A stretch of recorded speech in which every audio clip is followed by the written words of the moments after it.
Hello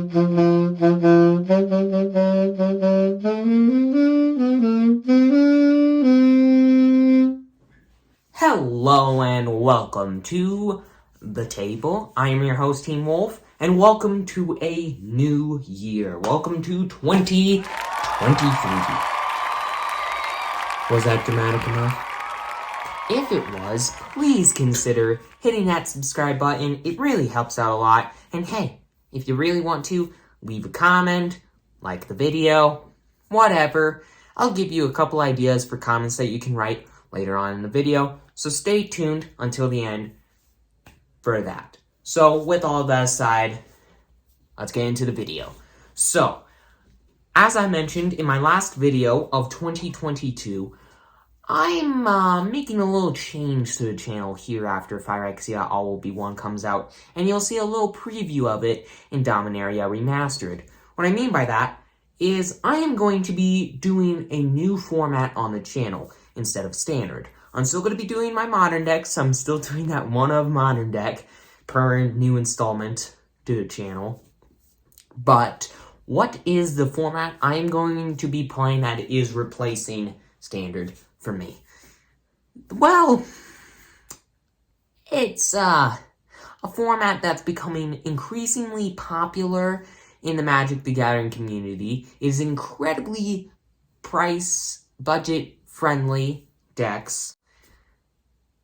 But, not all of you will probably like it at first if you, haven't experienced the fun yet, let's just say. So, you all know how there are no formats out there except Vintage. I'm joking. They still can't play anything you want, but it's pretty close. It's pretty close. But anyways, so there are basically no formats out there in Magic the Gathering that allow you to play any card you want. Well, Pauper allows you to. Pauper, my new favorite format, allows you to play any single card you want. But there's a catch. It's just one tiny little catch. That card had to have been printed as a common once. Not that big of a deal, right? Right. At first, before you click off the video, Pauper is fine. There are good cards in Pauper. I like it. I hope that you watching this do like it, and if you don't, I'm going to give you a couple reasons why you should. First off, like I said earlier, incredibly budget friendly. I mean, I'm building a Pauper deck for Dominaria Remastered. Guess what? That Pauper deck only costs $20. And that's going to be even more surprising here later on the video when I tell you that there's a little twist. Well, I mean, it's not really a twist. When there's a new thing that I'm adding to each of my decks that make it bigger. So, $20 for more than 60 cards. Pretty nice. So anyways, Pauper, incredibly budget friendly, sure. But there are still some incredibly good cards in Pauper that you can play for cheap. And hey, if you don't like some of these examples, I'll give you a couple of expensive ones as well. First off, in Pauper, you can play Counterspell. Yeah, the classic 2-mana counterspell that we all love to hate. You can play it. Or Lightning Bolt. You can play it. Or Cast Down. In this format, 1 black, destroy a creature at instant speed. Is that broken? Yes. Why is this card so cheap? Who knows? Or, hey, Brainstorm.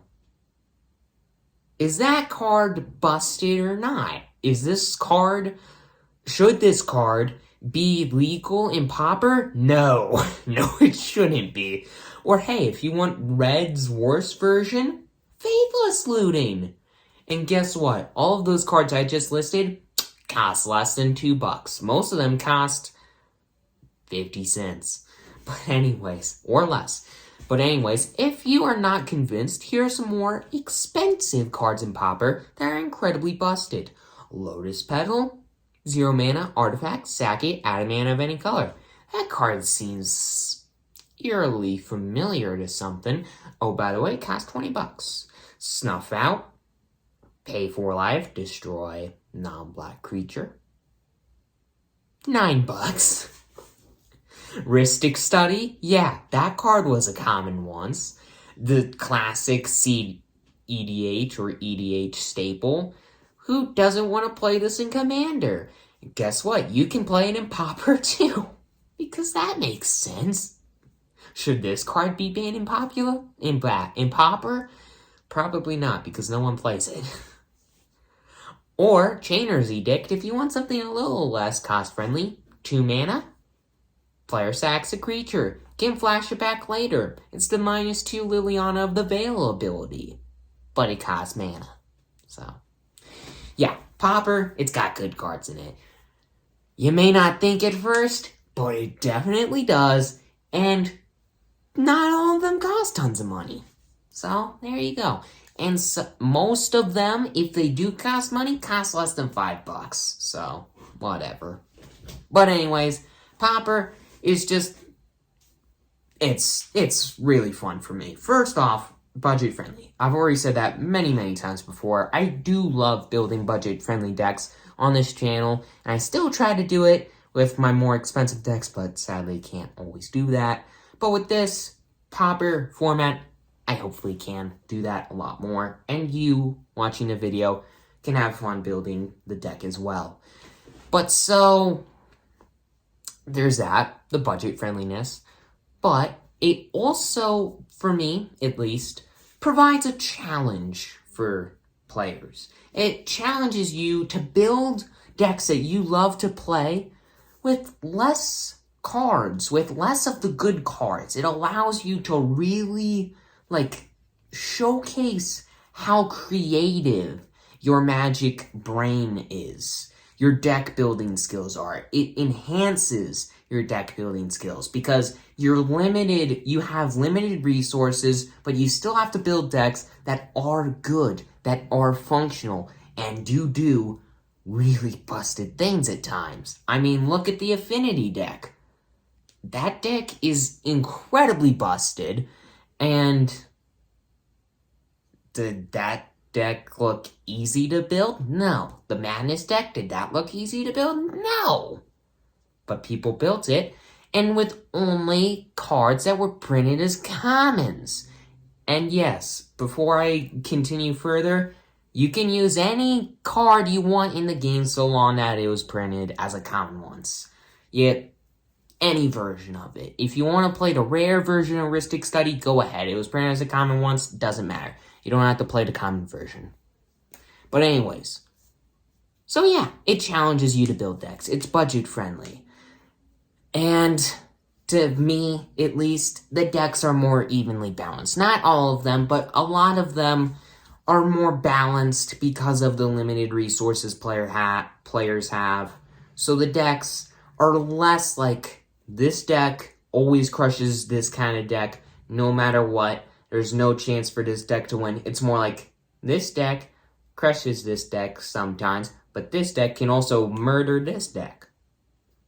That analogy was horrible. You're welcome for that, viewer. But anyways, yeah, that is Pauper in a nutshell. Still got a 60 card deck, still have 20 life, but the only catch is you can use any card you want. The only catch is it had to be a common once. So there you go. And you can use any version of the card you want. Because, I mean, if it was printed as a common once, doesn't matter. You can use any version you want. But anyways, that's Pauper in a nutshell. Took me 9.5 minutes to explain, but you're welcome. But anyways, some new announcements for the channel. I am doing sideboards now for my new decks. Because, I mean, I do best of 3 games a lot, and, I mean, it's just more fun to do that. You want to play multiple games, best of 5 or whatever amount of games. you're gonna want access to other cards. Like, if certain cards aren't performing the way you want in your deck, you can just take some of them out and put in a couple cards from your sideboard in the deck, and it's better, because sideboard's 15 cards from outside the game that you're like, okay, I don't think this card is doing that well, I'd like to replace it. Well, in the sideboard, hopefully you have something that can do what that card can't. So I'm doing that now so it can give you more options. And for new installments to the channel, I'm still going to try to do it anytime a new standard set comes out, but I'm not always going to be able to. So, sucks, but there you go. And the other thing is, I'm still going to try to theme these decks around newer kind of strategies. Like, if there's a new theme in a set, I'm going to try to theme these decks around it. I mean, I can't always do that with the popper decks, but I'm still going to try to. I'm going to try to do it more with the modern decks, because first off, I don't have all of these crazy cards, so it'd be nice to build decks that are a little bit newer. So, yeah, there you go. So, I'm going to try to theme the decks that I build now around standard or somewhat new kinds of decks. For my modern decks anyways. And when a new set comes out, I'm going to try to build one modern deck for it, one popper deck for it, and then one other popper deck for it. But that one other popper deck has a bit of a twist. It's a popper challenge deck. Yeah, I guarantee you don't know what that means. No one does except for me and my dad. Right, guy. But anyways, a popper challenge deck means is... Here, let's make a theoretical scenario right now. So, me and my dad are sitting on two chairs in a place that may or may not look familiar to you at all. And there's a bowl.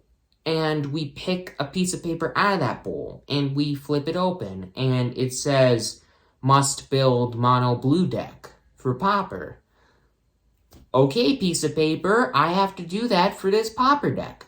So, a popper challenge deck, you pick a piece of paper out of a bowl, you open it up, whatever it says, you have to do that. It's not going to be like, you have to build fairies, you have to build dragons, you have to build, prowess deck, something like that. It's more like specified, like, the colors that you have to use. Maybe one of these days we'll add, like, you have to build an instance deck or spells deck, whatever you want to call it. You gotta build a tempo deck.